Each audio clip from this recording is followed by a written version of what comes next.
জুড়ন তুই বলে ফেল, দ্বিতীয় বিশ্বযুদ্ধ কবে হয়েছিল? স্যার, প্রথম যুদ্ধের পরে এবং তৃতীয় বিশ্বযুদ্ধের আগে। ফজা, জি স্যার। তোরও কি তাই মনে হয়? হ্যাঁ তাই মনে হয়, মানে বাস্তব জিনিস তো মনে হবে নাকি, না মনে হবার কি আছে? ঠিকই তো বললিস। ঠিকই বলে। হ্যাঁ ঠিক, প্রথম বিশ্বযুদ্ধের পরেই তো দ্বিতীয় বিশ্বযুদ্ধ হয়েছিল।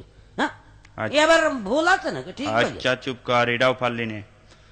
শামসুল বানান কর তুই আঁকলি, সামনের চুল পিছনের চুল শামসুল।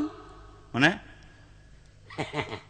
এই যে, ঠিকই আছে। হ্যাঁ ওরা যা বল সব ঠিক, একটা বে ঠিক আমি পাইনি এ পর্যন্ত। তুই বল, নলেজ মানে কি? নলেজ, হুম, নলেজ মানে যার লেজ নেই স্যার। চার লেজ নেই। লেজ নেই। হে তো জ্বলে পুড়ে মলামে কি করে সহ্য করবে, শেষ করে দিলে বে। নলেজ মানে তার লেজ নেই। ওয়েলকাম মানে তুই কি বলে ফেলা? স্যার, তেল আসতে। ওয়েল মানে তেল আর কাম মানে আসা। ওয়েলকাম, তেল আসতে। ঠিক বললি, তেল আসছে, তেল আসছে। একটাও হয়নি। মুখ্যমন্ত্রী মানে কি বলে ফেলা?